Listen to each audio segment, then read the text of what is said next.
안녕하십니까? 김용수입니다. 오늘은 양도소득세를 줄이는 방법을 설명을 드립니다. 주택을 양도를 할 때 어떤 경우에 양도소득세를 내는지 먼저 보면요. 첫 번째는 1세대 2주택을 가지고 있는 사람이 그 중에 하나의 주택을 양도를 하게 되면 양도소득세를 내게 됩니다.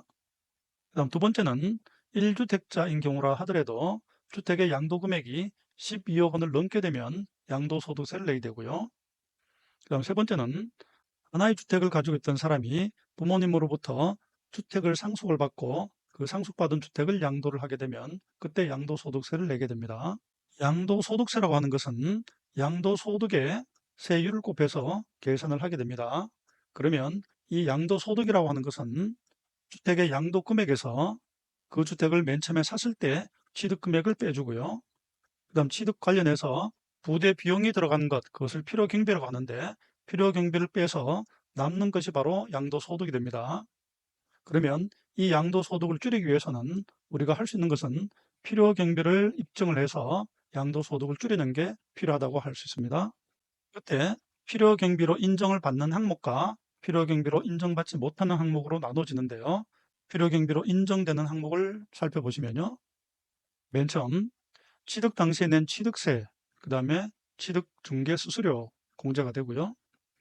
그 다음에 냉방시설, 난방시설을 교체를 하거나 새로 설치를 하는 비용, 이런 비용은 인정을 해줍니다.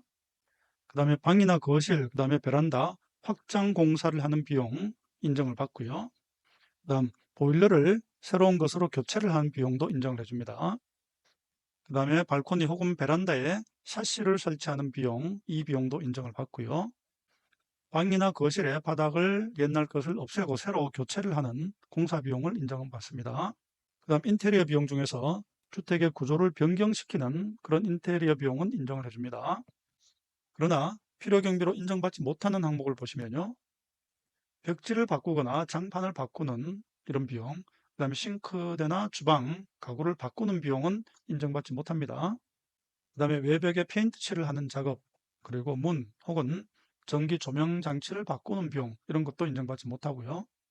보일러 교체 비용은 인정을 받지만 보일러를 단순 수리하는 것, 방수 공사 비용 이런 것들도 인정받지 못합니다. 그 다음에 타일을 바꾸거나 변기 공사를 하는 것, 이런 것들은 새로운 설치가 아니기 때문에 역시 인정받지 못하고요. 단순 수리 비용이나 유리를 교체하는 비용, 이런 것들도 인정을 받지 못한다는 걸 기억하시기 바랍니다. 그 다음에 이렇게 인정되는 필요 경비를 어떤 방법으로 입증을 할 것인지에 대해서 설명을 드립니다. 2018년 이전에는 법에 따른 증명서류를 수치, 보관을 해야만 인정을 했는데 이때 증명서류는 바로 세금 계산서 같은 것을 얘기합니다.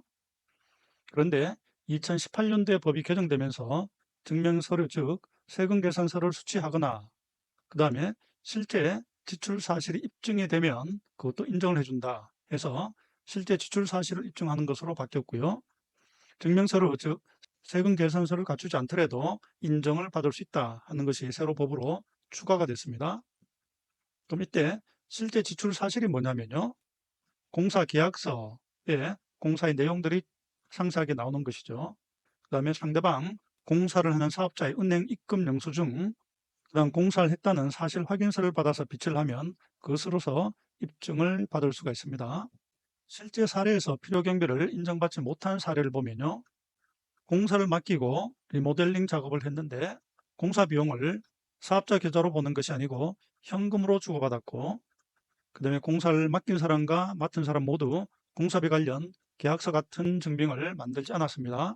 대신 공사를 맡긴 사람과 공사를 한 사람의 확인서를 제출했는데 그것만 봐서는 공사를 맡긴 사람은 공사비를 할인할 의도가 있었고 그다음 공사를 맡은 사람은 소득을 줄이고 부가가치세를 탈세할 목적이 있었다. 이렇게 판단해서 필요경비를 인정하지 않은 사례가 있습니다. 즉 은행 거래를 통해서 공사비를 주고받지 않았고 관련 계약서 같은 것이 없으면 필요경비로 인정을 받지 못한 사례라는 것을 설명을 드립니다.